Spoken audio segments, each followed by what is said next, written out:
নদী এসে পথ সাগরে মিশে যেতে চায়, এই মিলন মেলাকে ঘিরে ভালোবাসা সর্বনাশ, ফিরে আসে আর হারায় নদীর অচেনা বাঁকে।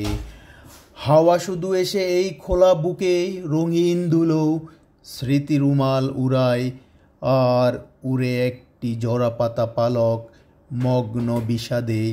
এত বেশি আর মন বরে থেকে ফিরে আসে আর হারায় নদীর অচেনা বাঁকে। একদিন খুব রাতে চুপি চুপি জ্যোৎস্নার মাঠে দাঁড়িয়ে একাকী দেখি সেই চলে যাওয়া পাখিটার ছায়া, শেষ ছায়াদির মিলায় হৃদয় মেঘের ফাঁকে, ফিরে আসে আর হারায় নদীর অচেনা বাঁকে। প্রিয় বন্ধুরা, আরেকটি নদীর ভ্রমণে আমি এমডিআর খান আপনাদের নিয়ে এলাম। সুদীর্ঘ 18 কিলোমিটারের এই নদী ভ্রমণ, আশা করি আপনাদেরও ভালো লাগবে। আপনারা আবেগপ্রবণ হবেন, আপনারা শিহরিত হবেন, আপনারা এক নতুন অভিজ্ঞতা লাভ করবেন।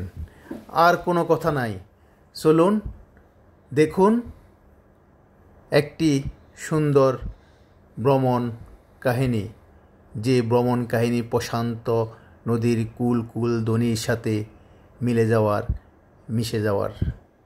ওকে, সঙ্গে থাকুন।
প্রিয় বন্ধুরা, কেমন লাগলো আজকের এই নদী ভ্রমণ?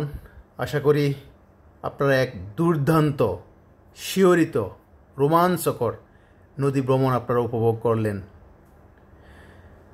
আপনাদের এই সুন্দর, ভালো লাগা, মধুর এই অনুভূতি কমেন্টসের মাধ্যমে জানাবেন। ভালো থাকবেন।